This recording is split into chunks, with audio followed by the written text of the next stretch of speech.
জামাতকে ভোট করবে এই রকমের সিদ্ধান্ত যদি কেউ নেয়, তা আমি তো প্রথমতই মনে করি সে একটা মানে নাপাকি, যাকে জামাত বলা যায়। আর আপনার যে চাকরিটা নিয়েছেন জামাতকে এখান থেকে তুলে নেওয়ার জন্য। আপনি কি ভোটার হয়েছেন? হ্যাঁ, আমি ভোটার হয়েছি। নতুন ভোটার? আমি ভোটার হয়েছি 22 সালে। ও, এর আগে মানে ভোট তো দিতে পারেন না? 22 সালে হলে তো নতুন।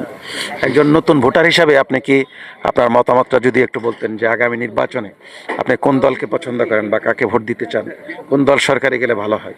সেটা তো এখন যা পরিস্থিতি দেখতাছি, দেখার পর নির্বাচনের আগের দিন সেটা সিদ্ধান্ত নেব। আচ্ছা, এটা আপনি সিদ্ধান্ত নেবেন ভোট দেওয়ার ক্ষেত্রে।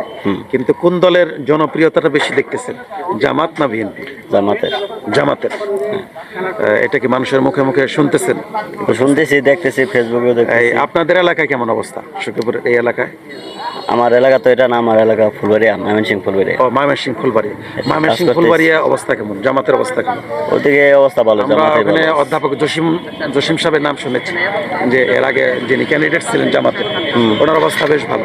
এবার তো কি মিলন, লাস্টে মিলন, পুরা নাম যেন কি ওনার, তা জানি, লাস্টে মিলন আছে নামটা। এবার জামাত থেকে যিনি দাঁড়িয়েছেন প্রিন্সিপাল মিলন ভাই, হ্যাঁ, ওনার অবস্থা কেমন জামাত থেকে? আমি তো যা দেখছি তা তো জামাতের অবস্থা আমার ফুলবাড়িয়া ভালো আছে, স্ট্রং। হ্যাঁ, ফুলবাড়িয়া জামাত অনেক ভালো। এমপি হবে এরকম সম্ভাবনা আছে? জামাতে এবার যাবে ইনশাআল্লাহ। যাবে ইনশাআল্লাহ। ও আচ্ছা আচ্ছা, ফুলবাড়িয়া এটা দেখতেছেন। আমাদের সখীপুর সম্পর্কে জানেন না? এটা কি অবস্থা সখীপুর টাঙ্গাইল? সখীপুরে তেমন রাজনীতি নিয়ে কেউ করে না, এরকম সবাই কাজে ব্যস্ত। আচ্ছা আচ্ছা আচ্ছা আচ্ছা, ঠিক আছে। আমরা আমাদের চ্যানেলের পক্ষ থেকে আপনাকে ধন্যবাদ জানাচ্ছি। আচ্ছা, ঠিক আছে। না, এখানকার কথা বলেন না, এটা পরিচয়টা দেন। না বলা, আমি পরিচয় আমার সেলিম, আমার নাম, আমার বাড়ি এখানে। আচ্ছা, জামাত তো দেখি না কোথাও। আচ্ছা, এটা একটু ক্লিয়ার মানে। হ্যাঁ হ্যাঁ হ্যাঁ, ক্লিয়ার করেন আপনি। এদেশের স্বাধীনতা পরবর্তী বাংলাদেশে জামাতকে ভোট করবে এই রকমের সিদ্ধান্ত যদি কেউ নেয়, তা আমি তো প্রথমতই মনে করি সে একটা মানে নাপাকি, যাকে জামাত বলা যায়। আচ্ছা, 71-এ তারা যে ভূমিকা এই দেশের জন্য করছে, এরপরে জামাতকে ভোট দেওয়া যায়? স্বাধীনতা উত্তর বাংলাদেশে জামাত ভোট পাবে? তারা যে সাহস করে এই পর্যন্ত আসছে, এটাই তো ধন্যবাদ তাকে। তারা নির্বাচনে দাঁড়াতে পারতেছে, হ্যাঁ হ্যাঁ, এটা তাদের জন্য অনেক ফেভার। মানুষ এখনো বিদ্রোহ করতেছে না, বিপ্লব করতেছে না, তাদেরকে দাঁড়াইতে যে দিচ্ছে, এটা একটা বিরাট বিরাট চান্স তাদের জন্য। ঠিক আছে, তাদের যে কীর্তিকলাপ বর্তমানও শুরু করছে, সুন্নি মানুষের সাথে মাজারে, মসজিদে হামলা জামলা যা কিছু করতেছে, তারপরে তারা কিভাবে তারা প্রার্থী হয় আর তারা রাস্তায় স্বাভাবিক হাঁটে কেমনে, এটাই তো আশ্চর্য লাগে আমার। আপনার পরিচয়টা যদি? আমার পরিচয়, আমার নাম সেলিম, আমার বাড়ি এখানে। আমি পলিটিক্স করি না, আমি রাজনীতি করি না, ব্যবসা করেন? কোনো কিছুই করি না, আমি টুকিটাকি সংসার করি, গৃহস্থ বলতে পারেন। আমি আজব পর আগের মানুষ, গৃহস্থালি করি।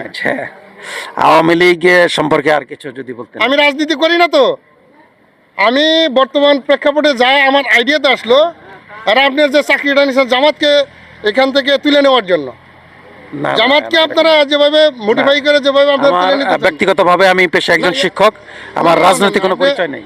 রাজনীতি পরিচয় আপনার সেও আমার নিরবারও, আমার টোটালি নাই। কিন্তু আপনি যেভাবে সাক্ষাৎকার নিয়ে যা কিছু করতেছেন, যে জামাত এখান থেকে এই যে একটা ছেলেকে সাক্ষাৎকার আপনি কেমন নিলেন, জামাতকে মাস ছেলেটার প্রতি চলে গেছে, জামাতকে এই আসন থেকে পাস করে মানে সবারটা নিচ্ছেন না, আপনি আমার সামনে পড়লেন যার জন্য আপনি আমারটা নিলেন না।